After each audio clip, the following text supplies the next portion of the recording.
நடிகைக்கு முத்தம் கொடுத்ததால் மகனின் திருமணம் நின்றது. தகப்பனால் அனாதை இல்லத்தில் சேர்க்கப்பட்ட நடிகை பின்னாளில் லேடி சூப்பர் ஸ்டார் ஆனார். பெப்சி ஸ்ட்ரைக் வெற்றி என்று அறிவித்தார் ஆர்.கே. செல்வம்.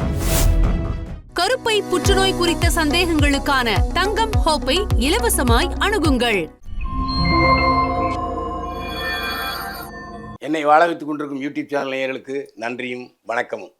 கிங் வாய்ஸ் சேனல் நேயர்களே, நடிகைக்கு முத்தம் கொடுத்ததால் மகனின் திருமணம் நின்றது. இது ஒரு பரபரப்பான செய்தி, ஆனால் தகவல் உண்மை. சினிமா நடிகர்களை பொறுத்தவரையில் 70 வயசு ரஜினிகாந்த் 22 வயது நடிகையோடு நடிப்பது வழக்கம், வாடிக்கை. இதை யாரும் எந்த ரசிகர்களும் தவறாக எடுத்துக்கொள்ளவில்லை. அதே போலத்தான் இந்திய நடிகர் சூப்பர் ஸ்டார் அமிதாப் பச்சன் தன்னை விட 30 வயது குறைந்த நடிகையுடன் ஜோடி போட்டெல்லாம் நடித்திருக்கிறார். இதெல்லாம் சினிமாவில் வாடிக்கை. விவாகரத்துக்களும் வாடிக்கை, திருமணங்களும் வாடிக்கை. இப்போது பரபரப்பான செய்தியை பற்றி பார்த்தோம். தனது மகன் அபிஷேக் பச்சன் திருமணம் செய்ய இருந்த நடிகையை அவருடைய அப்பா அமிதாப் பச்சன் முத்தமிட்டு விட்டார். இதனால் அந்த நடிகையின் திருமணம் நின்று போனது. அது என்ன விஷயம், விவரத்தை பார்ப்போம். சஞ்சய் பன்சாலி கதை, திரைக்கதை, வசனம் எழுதி இயக்கிய படம் பிளாக். இந்த படத்தில் அமிதாப் பச்சன் கதாநாயகனாக நடித்திருந்தார். இந்த படத்தில் ஆரம்பத்தில் ஜோடியாக நடிக்க இருந்தவர் கரீனா கபூர். ஆனால் அமிதாப் பச்சன் கரீனா கபூருடன் ஜோடி சேர்ந்து நடிக்க மறுத்துவிட்டார். இதன் காரணமாக அமிதாப்புடைய விருப்பத்தின் பேரில் ராணி முகர்ஜி கதாநாயகியாக ஒப்பந்தம் செய்யப்பட்டார். தன்னை விட மிகவும் வயது குறைந்த ராணி முகர்ஜி ஒரு கட்டத்தில் முத்தமிட்டிருப்பார் அமிதாப் பச்சன் அந்த படத்தில். 2005ஆம் ஆண்டு வெளியான பிளாக் படத்தில் நடித்ததற்காக அமிதாப் பச்சன் தேசிய சிறந்த நடிகர் விருது வாங்கினார். அதே போல் அந்த ஆண்டு ஃபிலிம்ஃபேர் விருதை தட்டிச் சென்றார் ராஜ் முகர்ஜி. ராணி முகர்ஜியும் அமிதாப் பச்சனும் அந்த படத்தில் மிகவும் சிறப்பாக நடித்திருந்தால் இதற்காகவே அந்த படம் மிக சிறப்பாக ஓடியது, வசூலி சாதனை புரிந்தது. ஆனால் படம் நடித்தது ஓகே, படத்தில் விருது கிடைத்தது ஓகே. ஆனால் இதனால் அந்த ராணி முகர்ஜியின் திருமணம் நின்று போனது. ஏன்னா அந்த காலகட்டத்தில் அமிதாப்பின் மகன் அபிஷேக் பச்சன் ராணி முகர்ஜியை காதலித்து வந்ததாகவும் ராணி முகர்ஜியை திருமணம் செய்ய போவதாகவும் பரபரப்பாக செய்தி வந்தது. ஆனால் அப்பா அமிதாப் பச்சன் ராணி முகர்ஜி உதட்டில் கிஸ் கொடுத்ததன் காரணமாக அபிஷேக் பச்சன் ராணி முகர்ஜி காதல் பிரேக்கப் ஆனது. அதற்கு பிறகுதான் ஐஸ்வர்யா ராயை காதலித்து திருமணம் செய்து கொண்டார் அபிஷேக் பச்சன் என்பது குறிப்பிடத்தக்கது.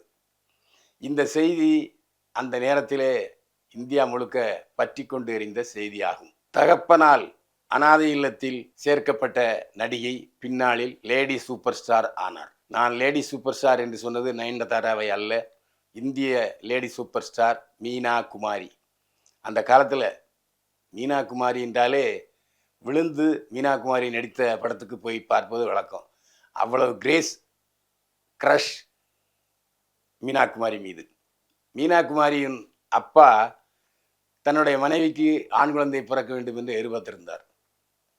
ஆனால் ஏமாற்றம் தான் கிடைத்தது. அந்த குழந்தை பெண் குழந்தையாக பிறந்தது. இதன் காரணமாக அந்த பெண் குழந்தை வேண்டாம் என்று நிராகரித்து விட்டார். அதற்கு பிறகு அந்த தாயும் தந்தையும் சேர்ந்து மீனா குமாரி அனாதை இல்லத்தில் சேர்த்தார்கள். அனாதை இல்லத்தில் தான் பிறந்து வளர்ந்து படித்தார் மீனா குமாரி. குழந்தை பருவத்திலேயே நடிக்க ஆரம்பித்து விட்டார் மீனா குமாரி. தாய் தந்தை தன்னை நிராகரித்து விட்டு அனாதை இல்லத்திலே சேர்த்து விட்டார்கள். எனவே வறுமை கூத்தாடியது. சரியான சாப்பாடு கிடைக்கவில்லை. சரியான சாப்பாடு கிடைக்கவில்லை என்ற காரணத்தினாலேயே சினிமாவில் குழந்தை நட்சத்திரமாக நடிக்க தொடங்கினார் மீனா குமாரி. அந்த வருமானத்தில் வைத்து அவர் தன்னுடைய வயிற்று பிழைப்பையும் படிப்புக்கான செலவையும் எடுத்துக்கொண்டார். 1946இல் பச்சோ கா கேல் என்ற இந்தி படத்தில் நடித்தார் மீனா குமாரி. அது சூப்பர் ஹிட் படம். எப்போதுமே சூப்பர் ஹிட் படத்தில் நடித்தால் அந்த நடிகையை தூக்கி கொண்டாடுவார்கள்.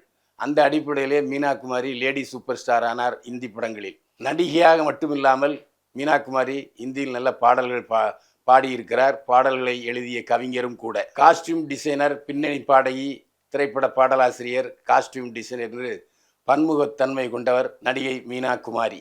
இந்திய சினிமாவில் சிறந்த நடிகை என பெயர் பெற்ற இவர் டிராஜடி குயின் என்ற பட்டமும் உண்டு. 30 ஆண்டுகளாக லேடி சூப்பர் ஸ்டாராக வலம் வந்த மீனா குமாரி 1952ஆம் ஆண்டு புகழ்பெற்ற இயக்குனர் கமல் அம்ரோஹி என்பவரை திருமணம் செய்து கொண்டார். ஆனாலும் திருமண இல்வாழ்க்கை நீண்ட நாட்கள் நீடிக்கவில்லை.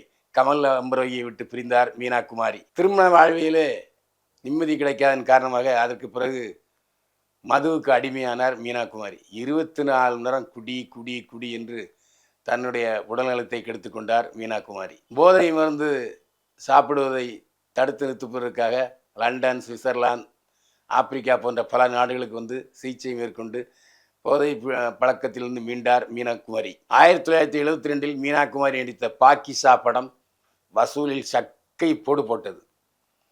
தமிழ்நாட்டில் கூட அந்த படம் 50 நாட்களுக்கு மேல் ஓடியது. நானும் பாக்கிசா படத்தை பார்த்தேன். மீனா குமாரியின் நடிப்பு வார்த்தைகளால் அளவிட முடியாது. அந்த படங்கள் பாக்கிசா படம் வெளியான சில வாரங்களிலேயே மீனா குமாரி மரணமடைந்தார். அப்போது அவருக்கு வயது 36 தான். மீனா குமாரியுடைய மரணம் இந்திய சினிமா ரசிகர்களிடையே பெருத்த அதிர்ச்சியும் கவலையும் ஏற்படுத்தியது. ரஜினிகாந்த் பட ஷூட்டிங் நிறுத்தப்பட்டது. பெப்சி ஸ்ட்ரைக் வெற்றி என்று அறிவித்தார் ஆர்கே செல்வமணி. சமீப காலமாக தமிழ் திரைப்பட தயாரிப்பாளர் சங்கத்துக்கும் பெப்சிக்கும் கடும் போட்டி நிலவி வருகிறது. ஏனென்றால் தயாரிப்பாளர் சங்கம் இரண்டாக பிரிந்துவிட்டது. நடப்பு தயாரிப்பாளர் சங்கம் என்று ஒரு பிரிவும், தயாரிப்பாளர் சங்கம் என்று ஒரு பிரிவும் இருக்கிறது. நடப்பு தயாரிப்பாளர் சங்கத்தில்தான் பெரும்பாலான நட்சத்திர பட தயாரிப்பாளர்கள் இருக்கிறார்கள். அந்த அடிப்படையில் அவர்களுக்கு படப்பிடிப்பு தொடர்ந்து இருக்கிறது. பெப்சிக்கும் நடப்பு தயாரிப்பாளர் சங்கத்துக்கும் ஒரு ஒப்பந்தம் சம்பள பிரச்சனையே ஏற்பட்டது. இதை தயாரிப்பாளர் சங்கம் எதிர்த்தது. சமீபத்தில் இதை கண்டித்து ஒரு வேலைநிறுத்த போராட்டமும் நடந்தது, ஆர்ப்பாட்ட போராட்டமும் நடந்தது. ஆர்ப்பாட்டத்தின் இறுதியில் இயக்குனர் ஆர்கே செல்வமணி பேசும் பொழுது, நாங்கள் யாரையும் வற்புறுத்தவில்லை. எங்கள் சங்கத்தில் எதிரிகள் இருக்கலாம், ஆனால் துறைகள் ஒருபோதும் இருக்க முடியாது. நீங்கள் 24 கிராஃப்ட் தொழிற்சங்கங்கள் இருக்கின்றன. ஒரு தொழிற்சங்கத்தையாவது ஒருவரையாவது உங்களுக்கு ஆதரவு தெரிவித்தது உண்டா? இல்லவே இல்லை. இதற்கிடையிலே தமிழ் திரைப்பட தயாரிப்பாளர் சங்கம் போட்டியாக இன்னொரு தொழிலாளர் கூட்டமைப்பை உருவாக்கியது. இதற்கு பெப்சியிலிருந்து ஆதரவு கிடைக்கவே இல்லை. இதைத்தான் ஆர்கே செல்வமணி அந்த வேலைநிறுத்த போராட்டத்தின் இறுதியிலே அறிவித்தார். நாங்கள் தயாரிப்பாளர்களுக்காக உழைக்கிறோம், ஆனால் தயாரிப்பாளர்கள் சிலர் எங்களை எதிரியாக கருதுகிறார்கள். அந்த பாச்சா இங்கே பலிக்காது. பெப்சி மிகவும் கட்டுக்கோப்பான சங்கமாக இருக்கிறது. எல்லோருக்கும் வேலை வேண்டும் என்ற கோரிக்கை தான் எங்களுடையதாக இருக்கிறது. ஆனால் தயாரிப்பாளர்களை பொறுத்தவரையில் சிலர் வீம்புக்காக எங்களை எதிர்த்து போட்டி சங்கம் நடத்த முற்படுகிறார்கள். அது ஒருபோதும் வெற்றியடையாது என்று சொல்லியிருக்கிறார் ஆர்கே செல்வமணி. இதில் ஒரு ஃப்ளாஷ்பேக்கை நாம் ஒன்று தெரிஞ்சாகணும். ஒரு 10-15 வருடங்களுக்கு முன்னால் படைப்பாளி என்று பெப்சிக்கு எதிராக ஒரு இயக்கம் தொடங்கப்பட்டது. அது அட்டகாசமான தோல்வியை தழுவியது. கடைசியில் படைப்பாளி சங்கத்திலே சிலந்த சிலரையும் மன்னித்து பெப்சி பெருந்தன்மையாக ஏற்றுக்கொண்டது. எனவே பெப்சிக்கு எதிராக இப்போது தமிழ் திரைப்பட தயாரிப்பாளர் சங்கம் தொடங்கும் தொழிலாளர் சங்கமும் வெற்றி பெறாது, தோல்வியுறும் என்று பெப்சி தொழிலாளர்கள் அடித்து சொன்னார்கள். நேயர்களே, இது போன்ற பரபரப்பான தகவல்களை கிங் வாய்ஸ் சேனலை சப்ஸ்கிரைப் பண்ணுங்க. நீங்கள் சப்ஸ்கிரைபராக இருந்தால் உங்கள் நண்பர்கள், உற்றார் உறவினர்களை கிங் வாய்ஸ் சேனலுக்கு சப்ஸ்கிரைப் பண்ண சொல்லுங்கள். கிங் வாய்ஸ் சேனலின் வெற்றி உங்கள் வெற்றி. மீண்டும் சந்திப்போம். வாழ்க வளமுடன். கருப்பை புற்றுநோய் குறித்த சந்தேகங்களுக்கான தங்கம் ஹோப்பை இலவசமாய் அணுகுங்கள்.